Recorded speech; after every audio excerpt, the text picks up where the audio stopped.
ಆತ್ಮೀಯ ವಿದ್ಯಾರ್ಥಿಗಳಿಗೆ ಶುಭ ಮುಂಜಾನೆ. BA ಥರ್ಡ್ ಸೆಮಿಸ್ಟರ್ನ ಅವಶ್ಯಕ ಕನ್ನಡ ಪಠ್ಯ ಅಥವಾ ಬೇಸಿಕ್ ಕನ್ನಡದ ಒಂದು ಪಠ್ಯ ಪರಿಚಯವನ್ನು ನಾವಿವತ್ತು ಮಾಡಿಕೊಳ್ಳೋಣ. ವಿದ್ಯಾರ್ಥಿಗಳೇ, ನಾನು SB ನಿರ್ಜೆ ಸರ್, ಕನ್ನಡ ಉಪನ್ಯಾಸಕರು, ಆದರ್ಶ ಕಾಲೇಜ್ ಸವದತ್ತಿ. ನಿಮಗೆಲ್ಲ ಪರಿಚಯ ಇದೆ, ಯಾಕಂದರೆ ಈಗಾಗಲೇ ನನ್ನ ಕೈಯಲ್ಲಿ ಕಲಿತಂತಹ ವಿದ್ಯಾರ್ಥಿಗಳು. ಪ್ರಿಯ ವಿದ್ಯಾರ್ಥಿಗಳೇ, ರಾಣಿ ಚೆನ್ನಮ್ಮ ವಿಶ್ವವಿದ್ಯಾಲಯದ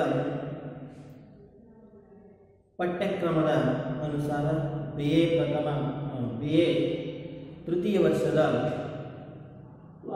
ಥರ್ಡ್ ಸೆಮಿಸ್ಟರ್ 3ನೇ ಸೆಮ್ನ ವಿದ್ಯಾರ್ಥಿಗಳಿಗಾಗಿ ಪಠ್ಯಕ್ರಮವನ್ನು ಅವಶ್ಯಕ ಕನ್ನಡ ಪಠ್ಯಕ್ರಮವನ್ನು ಇವತ್ತು ನಾವು ನೋಡ್ತಾ ಇದ್ದೀವಿ. ಪದ್ಯ ಭಾಗ ಕುರುರಾಜಂ. ಮೊದಲನೇದಾಗಿ ಕುರುರಾಜಂ ಮಾನಹಾನಿಗೆ ನೊಂದ. ಕುರುರಾಜಂ ಮಾನಹಾನಿಗೆ ನೊಂದ. ಕರ್ಣನ ಗದಾಯುದ್ಧ ಸಾಹಸ ಭೀಮ ವಿಜಯ ಅನ್ನುವಂಥ ಕೃತಿಯಿಂದ ಆಯ್ದುಕೊಳ್ಳಲಾದಂತಹ ಆ ಭಾಗವನ್ನು ನಾವು ಬರುವ ದಿನಗಳಲ್ಲಿ ಅಭ್ಯಾಸ ಮಾಡ್ತೀವಿ. ಈ ಕುರುರಾಜ ಮಾನಹಾನಿಗೆ ನೊಂದ. ಕುರುರಾಜ ಯಾರು? ದುರ್ಯೋಧನ. ದುರ್ಯೋಧನನಿಗೆ ಸೋಲಾಗಿದ್ದ ಅದಕ್ಕಾರಣ ಏನು ಮಾಡಲಿಲ್ಲ, ಅವನು ತಲೆ ಕೆಡಿಸ್ಕೊಳ್ಳಲ್ಲ, ಅವಮಾನಕ್ಕೆ ತಲೆ ಕೆಡಿಸ್ಕೊಳ್ತಾ ಇದ್ದಾನೆ, ಮಾನಹಾನಿಗೆ ನೊಂದ್ತಾ ಇದ್ದಾನೆ, ತನ್ನ ಮಾನಹಾನಿ ಆಗ್ತಾ ಇದೆ. ಅದಕ್ಕಾಗಿ ಅವನಿಗೆ ಬಹಳಷ್ಟು ನೋವಾಗ್ತಾ ಇದೆ. ಆ ಸಂಗತಿಯನ್ನು ನನ್ನ ಕವಿ ಬಹಳ ವಿಸ್ತಾರವಾಗಿ ಈ ಒಂದು ಭಾಗದಲ್ಲಿ ವಿವರಿಸ್ತಾನ. ಅದನ್ನು ನಾವು ಬರುವ ದಿನಗಳಲ್ಲಿ ಅಭ್ಯಾಸ ಮಾಡೋಣ ಮಕ್ಕಳೇ. ಇನ್ನು ಎರಡನೇದಾಗಿ ತಿರುಕಳವಿನಾಚಿ. ತಿರುಕಳವಿನಾಚಿಯ ಪ್ರಲಾಪ. ತಿರುಕಳವಿನಾಚಿಯ ಪ್ರಲಾಪ ಇದನ್ನು ಬರೆದವರು ಷಡಕ್ಷರ ದೇವ.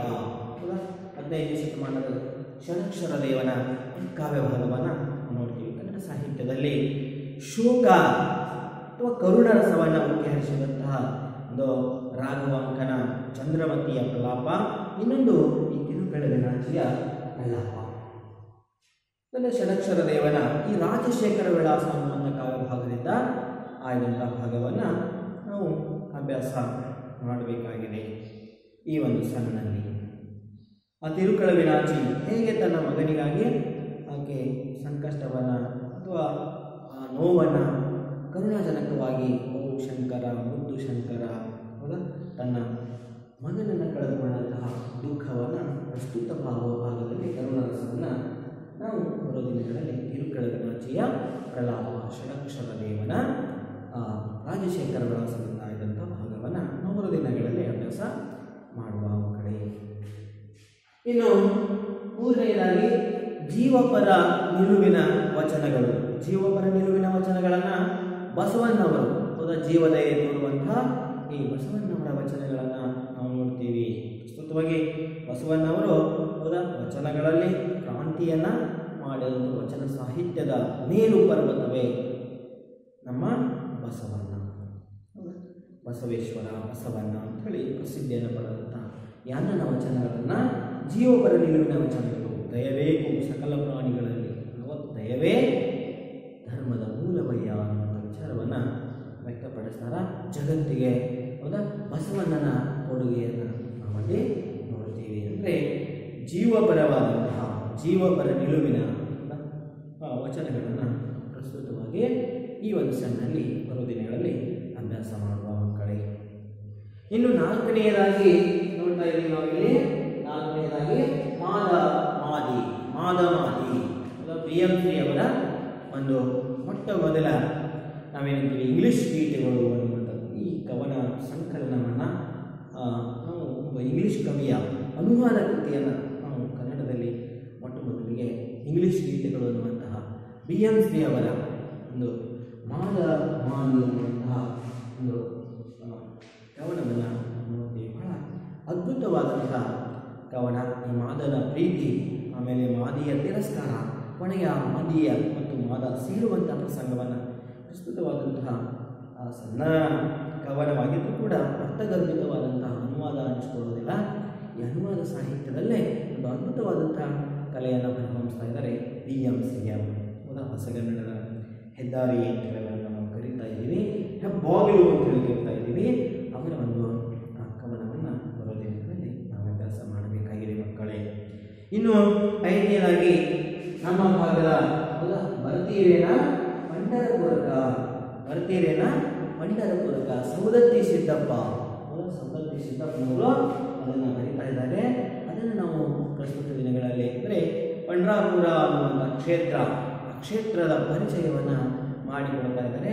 ಬರ್ತೀರೇನ ಪಂಡ್ರಾಪುರಕ ಅನ್ನುವಂತಹ ಒಂದು ಜನಪರ ನಿಲುವಿನ ಅಂದರೆ ಸಾಮಾನ್ಯವಾಗಿ ಈ ಜನಪದ ಸಾಹಿತ್ಯದಲ್ಲೇ ಒಂದು ವಿಶಿಷ್ಟವಾದಂತಹ ಭಜನಾ ಪದವನ್ನು ನಾವಿಲ್ಲಿ ನೋಡ್ತೀವಿ. ಹೌದಾ, ಈ ಬರ್ತೀರೇನ ಪಂಡ್ರಾಪುರಕ ಅನ್ನುವಂಥ ಸೌದತ್ತಿ ಸಿದ್ದಪ್ಪ ಹೆಸರೇ ಸೂಚಿಸುವ ಹಾಗೆ ನಮ್ಮ ಇದೇ ಸೌದತ್ತಿ. ಹೌದಾ, ಈ ಸೌದತ್ತಿಯ ಸಿದ್ದಪ್ಪ ಇವನ ಮೂಲ ಸ್ಥಳ ಹೌದಾ ಈ ನಮ್ಮ ದಿಗ್ಗೇವಾಡಿಯ ಜಮಾದಾರ್ ಅನ್ನುವಂತಹ ದಿಗ್ಗೇವಾಡಿಯ ಸುಪ್ರಸಿದ್ಧ ಒಬ್ಬ ಜಮಾದಾರ ಅಂದರೆ ಒಬ್ಬ ಮುಸ್ಲಿಂ ಸಂತ ಅಲ್ಲಿಯ ವಿಚಾರಗಳನ್ನು ವ್ಯಕ್ತಪಡಿಸುವಂಥ ಸೌದತ್ತಿ ಸಿದ್ದಪ್ಪನ ವಿಚಾರ ಬರ್ತೀರೇನ ಪಂಡ್ರಾಪುರಕ ಅನ್ನುವಂಥದ್ದನ್ನು ನಾವು ಪ್ರಸ್ತುತವಾಗಿ ಆ ಒಂದು ಪದ್ಯ ಭಾಗವನ್ನು ಅಭ್ಯಾಸ ಮಾಡುವ ಮಕ್ಕಳೇ. ಇನ್ನು 6ನೇದಾಗಿ ಹಳ್ಳಿ ಪ್ಯಾಟಿ ಕದನ. ಹೇಗೆ ಈ ಮಲ್ಲು ಬಸು ಅನ್ನುವಂಥ ಇಬ್ಬರು ಜನ ಈ ಕವಿಗಳು, ಇಬ್ಬರ ಹೆಸರಿದೆ ಅಲ್ಲಿ, ಮಲ್ಲ ಮತ್ತು ಬಸು ಅನ್ನುವಂಥ ಇಬ್ಬರು ಕೂಡ ಸೇರಿ ಮಲ್ಲ ಹಾಡ್ತಾ ಇದ್ದ, ಬಸು ಬರಿತಾ ಇದ್ದ. ಹೀಗಾಗಿ ಮಲ್ಲು ಬಸು ಅನ್ನುವಂಥ ಕವನ ಒಂದು ಅವನ ಪದನಾಮ ನೋಡ್ತೀವಿ. ಹಳ್ಳಿಗಳಲ್ಲಿ ಜನಪದ ಸಾಹಿತ್ಯದಲ್ಲಿ ಒಂದು ವಿಶಿಷ್ಟವಾದಂತಹ ಪ್ರಕಾರವನ್ನು ನಾವು ನೋಡ್ತೀವಿ. ಯಾಕಂದರೆ ಬಾಯಿಂದ ಬಾಯಿಗೆ ಬಂದಂಥ ಸಾಹಿತ್ಯ ಪ್ರಕಾರವನ್ನು ಇಲ್ಲಿ ಮಲ್ಲವರು ಹಾಡ್ತಾ ಇದ್ರು, ಬಸವರು ಅದನ್ನು ಕ್ರಿಯೇಟಿಂಗ್ ಮಾಡಿದ್ರು, ರೈಟಿಂಗ್ ಮಾಡಿದ್ರು. ಆ ಕಾರಣಕ್ಕಾಗಿ ಅವರಿಬ್ಬರ ಹೆಸರನ್ನ ಹಳ್ಳಿ ಪ್ಯಾಟಿ ಕದನ. ಹಳ್ಳಿಗಳು ನಾವು ಶ್ರೇಷ್ಠ ಅಂತವ, ಪಟ್ಟಣಗಳು ನಾವು ಶ್ರೇಷ್ಠ ಅಂತವ. ಇಲ್ಲಿ ಹಳ್ಳಿ ಪ್ಯಾಟಿಯ ಕದನ ಪ್ರಸ್ತುತವಾಗಿ ಬರೋ ದಿನಗಳಲ್ಲಿ ಅಭ್ಯಾಸ ಮಾಡುವ ಮಕ್ಕಳೇ. ಇನ್ನು 7ನೇದಾಗಿ ತಿಳಿದವರೇ ಹೇಳಿ. ವೈದೇಹಿ ಅನ್ನುವಂಥ ಕಾವ್ಯನಾಮದ ಹೌದಾ ಜಾನಕಿ ಶ್ರೀನಿವಾಸ್ ಅವರು ಬರೆದಂತಹ ಈ ಒಂದು ತಿಳಿದವರೇ ಹೇಳಿ ಎನ್ನುವಂತಹ ಕಾವ್ಯ ಭಾಗವನ್ನು ಅಭ್ಯಾಸ ಮಾಡುವ. ಅಂದರೆ ಯಾರು ಕಾವ್ಯದ ಬಗ್ಗೆ ಗೊತ್ತಿದೆ ಹೌದಾ, ನಮಗೇನು ಗೊತ್ತು. ಮಹಿಳಾ ಸಾಹಿತ್ಯವನ್ನು ಇಲ್ಲಿ ಕೇವಲ ಅಡುಗೆ ಮನೆಯ ಸಾಹಿತ್ಯ ಅಂತ ಹೇಳಿ ಗೇಲಿ ಮಾಡುವಂತಹ ವಿಮರ್ಶಕರನ್ನು ಕುರಿತು ಅಥವಾ ಸಾಹಿತಿಗಳನ್ನು ಕುರಿತು ಇಲ್ಲಿ ಏನು ಮಾಡ್ತಾ ಇದ್ದಾರೆ, ಬಹಳ ಮಾರ್ಮಿಕವಾಗಿ ಉತ್ತರವನ್ನು ಕೊಡ್ತಾ ಇದ್ದಾರೆ. ಅಷ್ಟೇ ಅಲ್ಲ, ಮಹಿಳಾ ಪರವಾದಂತಹ ವಿಚಾರಧಾರೆಗಳನ್ನು ಇಲ್ಲಿ ವೈದೇಹಿ ಅವರು ವ್ಯಕ್ತಪಡಿಸ್ತಾರೆ. ನಮಗೆ ಕಾವ್ಯ ಗೊತ್ತಿಲ್ಲ, ತಿಳಿಸಿ ಮಾಡೋದು ಗೊತ್ತು. ಬಹಳ ಅದ್ಭುತವಾದಂತಹ ಕಾವ್ಯ. ಅದನ್ನು ಬರೆದಿರುವುದರಲ್ಲಿ ನಾವು ಅಭ್ಯಾಸ ಮಾಡುವ ಮಕ್ಕಳೇ. ಇನ್ನು 8ನೇದಾಗಿ ಕಟ್ಟುತ್ತೇವೆ ನಾವು ಸತೀಶ್ ಕುಲಕರ್ಣಿ ಅವರು ಬರೀತಾ ಇದ್ದಾರೆ. ಕಟ್ಟುತ್ತೇವೆ ನಾವು ಹೊಸದೊಂದು ನಾಡನ್ನು ಅದನ್ನು ಪ್ರಸ್ತುತವಾಗಿ ಬರೋ ದಿನಗಳಲ್ಲಿ ಸತೀಶ್ ಕುಲಕರ್ಣಿ ಅವರು ಎಂಥ ನಾಡನ್ನು ಕಟ್ಟಲು ಬಯಸ್ತಾ ಇದ್ದಾರೆ, ಅದನ್ನು ನಾವು ಬರೋ ದಿನಗಳಲ್ಲಿ ಅಭ್ಯಾಸ ಮಾಡುವ ಮಕ್ಕಳೇ. ಇನ್ನು 9ನೇದಾಗಿ ಬುದ್ಧನಿಗೆ ಒಂದಿಷ್ಟು ದಾರಿ ಬಿಡಿ. ಬುದ್ಧನ ತತ್ವಗಳಿಗೆ ಒಂದಿಷ್ಟು ದಾರಿ ಬಿಡಬೇಕಾಗಿದೆ. ಸತ್ಯಾನಂದ ಪಾತ್ರದವರು ಅದನ್ನು ಕುರಿತು ವಿವರಿಸ್ತಾರ. ಬುದ್ಧನ ದಯೆ, ಬುದ್ಧನ ಆಸೆ, ದುಃಖಕ್ಕೆ ಈ ತತ್ವಗಳನ್ನು ಇವತ್ತು ಗಾಳಿಗೆ ತುಳಿದಿದ್ದೇವೆ. ಅವನಿಗೂ ಒಂದು ಸ್ವಲ್ಪ ಈ ಆಧುನಿಕ ಯುಗದಲ್ಲಿ ಜಾಗ ಬೇಕು ಅನ್ನುವಂಥ ವಿಚಾರ, ಒಂದಷ್ಟು ದಾರಿಯನ್ನು ಬಿಡಬೇಕಾಗಿದೆ ಅನ್ನೋದ್ರ ಬಗ್ಗೆ ಇಲ್ಲಿ ಕವನ ತನ್ನನ್ನು ಕಲಿಸ್ತಾ ಇದೆ. ಇದನ್ನು ನಾವು ಪ್ರಸ್ತುತ ದಿನಗಳಲ್ಲಿ ಅಭ್ಯಾಸ ಮಾಡುವ ಮಕ್ಕಳೇ.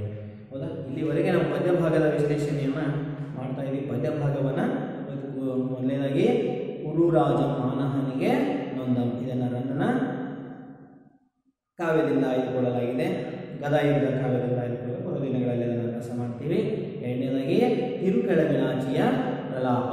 3ನೇದಾಗಿ ಜೀವಪರ ನಿಲುವಿನ ವಚನಗಳು, ಬಸವಣ್ಣನ ವಚನಗಳನ್ನು ನೋಡ್ತಾ ಇದ್ದೀವಿ. ಆನಂತರ 4ನೇದಾಗಿ ಮಾದಿ BMC ಅವರ ಮಾದಿ ಎನ್ನುವಂಥ ಕವನವನ್ನು ನೋಡ್ತೀವಿ. ಆನಂತರ 4ನೇದಾಗಿ ಬರ್ತೀರೇನ ಪಂಡ್ರಾಪುರಕ ಸೌದತ್ತಿ ಸಿದ್ದಪ್ಪ. ಹೌದಾ, ಇದೇ ಭಾಗದ ಕವಿ. ಹೌದಾ, ಜನಪದ ಕವಿ. ಹೌದಾ, ತತ್ವ ಪದವನ್ನು ಹೇಳುವಂಥದ್ದನ್ನು ನಾವಿಲ್ಲಿ ನೋಡ್ತೀವಿ. ಬರ್ತೀರಿನ ಪಂಡ್ರಾಪುರಕ್ಕೆ ಸವದತ್ತಿ ಸಿದ್ದಪ್ಪಂದ ಅದನ್ನು ನಾವು ಬೋಧನೆಗಳಲ್ಲಿ ಅಭ್ಯಾಸ ಮಾಡ್ತೀವಿ. ಆರನೇದಾಗಿ ಹಳ್ಳಿ ಪ್ಯಾಟಿಕ್ ಕದನ. ಈ ಜನಪದ ಹಳ್ಳಿ ಪ್ಯಾಟಿಕ್ ಕದನ ಹೇಗಿದೆ, ಹಳ್ಳಿಗಳು ಶ್ರೇಷ್ಠ ಅಂತವ. ಆ ನಂತರ ಒಂದು ಕಡೆಗೆ ಪಟ್ಟಣಗಳು ನಾವು ಶ್ರೇಷ್ಠ ಅಂತ ಹೇಳಿಕೊಳ್ಳುವಂಥದ್ದು. ಇಲ್ಲಿ ಮಲ್ಬಸು ಅನ್ನುವಂಥ ಇಬ್ಬರು ಜನ ಕವಿಗಳು ಒಟ್ಟಾಗಿ ಕಾವ್ಯನಾಮವನ್ನು ಇಟ್ಕೊಂಡಿದ್ದು ಮಲ್ಲಬಸು ಅಂಥೇಳಿ. ಇನ್ನು ಏಳನೇದಾಗಿ ತಿಳಿದವರೇ ಹೇಳಿ.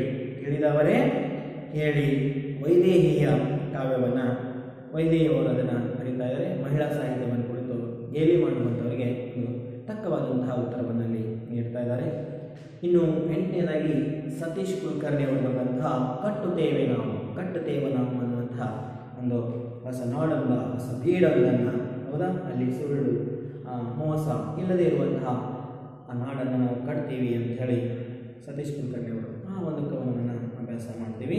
ಆ ನಂತರ ಒಂಬತ್ತನೇದಾಗಿ ಬುದ್ಧನಿಗೆ ಒಂದಿಷ್ಟು ದಾರಿ. ಈ ಸಮಾಜದಲ್ಲಿ ಬುದ್ಧನಿಗೆ ಒಂದಿಷ್ಟು ದಾರಿ ಬಿಡಿ.